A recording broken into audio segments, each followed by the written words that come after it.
Yo, what's good, everybody? I'm rhicky28. Welcome to the YouTube channel. The July Player of the Month program just dropped. There are some very good cards already involved in this program. I'm here to tell you all about them, to give you my opinions, my first thoughts about each one of these cards. And they dropped a free pack in the store. The free pack is the Topps International Trading Card Day Pack. It is literally 0 stubs, so make sure you don't forget about that. If you like this sort of content, please give the video a thumbs up, subscribe to the channel. It is a huge content day in MLB The Show. I'm so excited to show you these Player of the Month cards.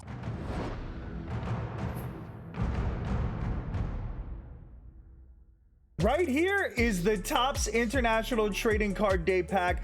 It costs 0 stubs, but it's limited in the store. 5 days, 21 hours. Make sure you grab that. It contains 10 show packs, 1 Topps bat skin, and 7 iconic Topps players to celebrate Topps International Trading Card Day. Inside the Topps International Trading Card Day Pack is gonna be a diamond Ricky Henderson. He doesn't look that great. He's not gonna do anything, but these cards are all gonna be really good for collections. The July monthly awards program is the same as the other ones. Do your moments, do your missions. We all know how to complete it, but let's get to the meat and potatoes of it. Let's see all these cards. The first 95 that we're talking about is Andres Munoz. He's got 116 hits per 9, which is really good. The problem with Munoz is the problem with all Munoz cards.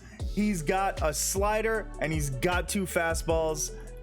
His fastball does have outlier on it, so that of course is going to make him a little better, but honestly this card is basically Edwin Diaz with outlier. It's really not impressive. I'm not really going to be playing with it too much. JT Realmuto is a 95 in the program.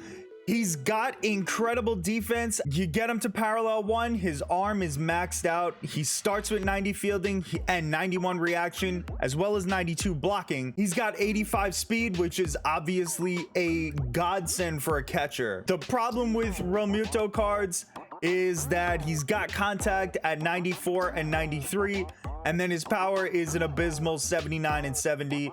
I'm not really going to be using this card. Maybe you could use him as like a defensive replacement late in games, but realistically, JT Realmuto is not one of the best catchers in the game right now. Cole Irvin is kind of an interesting one. He's a left-handed pitcher. He's got 104 hits per 9, which I feel like is kind of average for this time of the year. And he's got a pretty good pitch mix. He's got the fastball, sinker, circle change, 12-6 curve, and the slider. He's got just about all the pitches you kind of want. Maybe a cutter instead of that curve would be a little better. But he doesn't exactly have the speed differential that you're necessarily looking for. His slider is 6 miles an hour better than the circle change, but it's only 3 miles an hour slower than the sinker. The speed differential is just not really there. I'm not really trusting Cole Irvin as a top option. Jose Miranda plays all 4 infield positions. He's a primary third baseman. He's got pretty good defense. It's nothing to write home about. 64 speed is okay. He does have 100 contact versus left and 105 power versus left. I kind of feel like this is gonna be a pretty decent bench bat, especially if you're on a budget, you don't have all the top cards yet. Jose Miranda is not a great card, but it's really not a bad card either. He has his uses. Brady Singer is a fun one for me. I've always liked using Brady Singer in BR because he's got a very funky windup. It kind of throws hitters off a little bit if they're not used to it. He's got a pretty good pitch mix, sinker, slider, circle change, and fastball. The problem with this card is the hits per 9. 97 is just really not great. His break on the sinker is not amazing. 78 is not really breaking deep enough in my opinion. His slider and circle change break are really good though. I would not rely on him. 97 hits per 9 at this point in the year is not going to be good enough. Ramon Uriah, third base primary, second and shortstop secondaries. He's an okay card at best. He does have really solid numbers against righties. 114 contact, 92 power, 92 defense. At third base is really good, but his arm is not good. 62 is not an arm you really want to put over there. He doesn't really have great speed, and he can't hit against lefties at all. I personally won't be using this card at all. We're moving on to the 97s. These guys are clearly better than the previous cards that we saw. Matt Chapman plays third and first. This Chapman card is pretty damn good against righties. 115 contact, 109 power, but his numbers against lefties are gonna leave you kind of stranded there. 84 contact, 95 power. He does have almost max defense in all 4 defensive categories. You got fielding at 99, 91 arm, which is really amazing, 87 accuracy, and 99 reaction time. Matt Chapman is not gonna miss anything if you play him over on third base. Chapman is not a guy that you could really put on your team. He's not a good bench bat because you're not going to bring him in against lefties. And there's a much better option at third base. At the end of this program, the Lightning card, Austin Riley. So Matt Chapman is a little bit of a disappointment. If he had reverse splits, he'd be a better card. Now, Matt Carpenter, on the other hand, is really good. I'm actually super excited about this card. He's got 102 contact versus right, 106 contact versus left, 119 power versus right, and 114 power versus left. He is an absolutely filthy card. The problem is 40 speed. You're probably not going to put him in right or left field. You're probably going to have to keep him in the infield. But realistically, I believe Matt Carpenter is one of the best options at second base right now. His fielding is kind of lacking, but that's what we expected from a Matt Carpenter card. He only has a silver shield right now, and if you put him at the secondary, it might drop down to bronze. That is a little worrisome. You parallel him up a little bit and he'll get back up to that silver shield. And besides that, you could always throw him at first.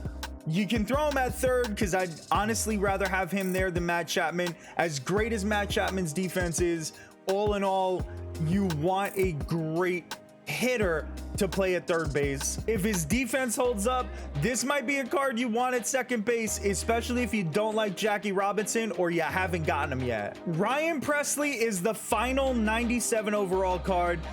I actually think this card could be pretty solid. He doesn't have a sinker, which is what I usually look for, especially in relievers. But honestly, I'm definitely going to give Ryan Presley a try. 123 hits per 9. You get him to parallel 2, and he's maxed out on hits per 9, which is the most important stat for these pitchers. He's got 95 control, which we really need control on a guy that throws sliders and slurves. It's not the most ideal pitch mix, of course, but he does have significant speed differentials.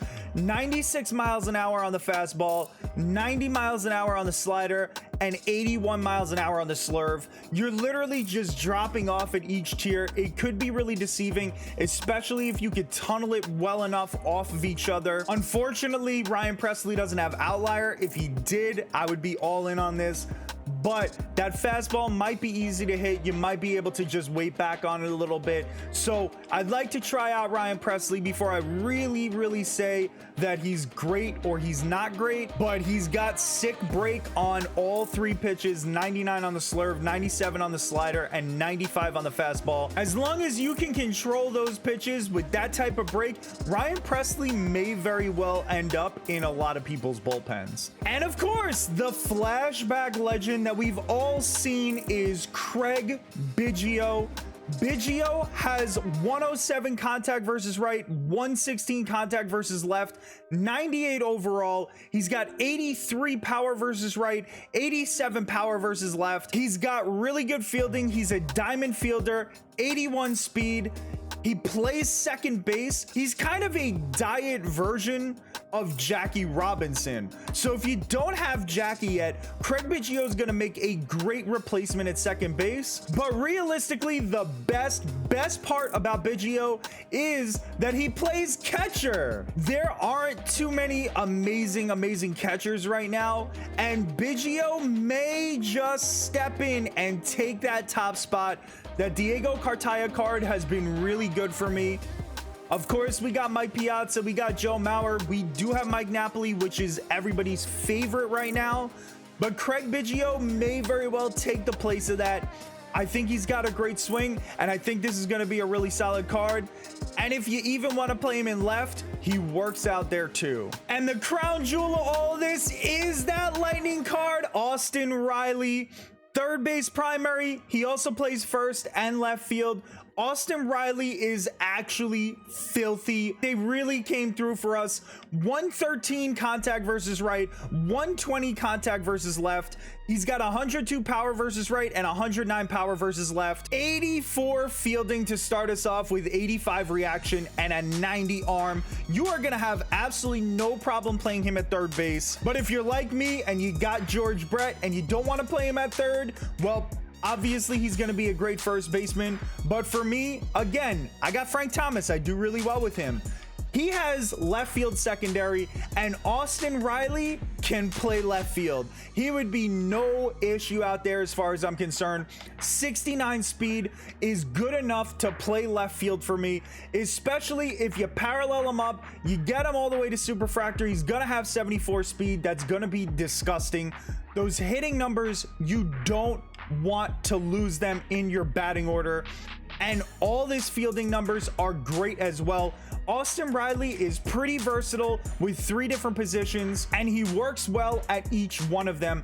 I'm so excited to use this Austin Riley card. I am going to get on the grind right away. SDS did a great job with this Player of the Month program. Austin Riley is absolutely filthy. Craig Biggio may very well be the best catcher in the game at this point, and Matt Carpenter is a versatile player that can absolutely destroy the ball. Let me know in the comment section below how you feel about this Player of the Month program, and don't forget to grab that free Topps pack in the store before time runs out, because you only got about 5.5 days left on it. Thank you so much for watching. We'll see you on the next video or on the Twitch stream. You guys have a great rest of your day.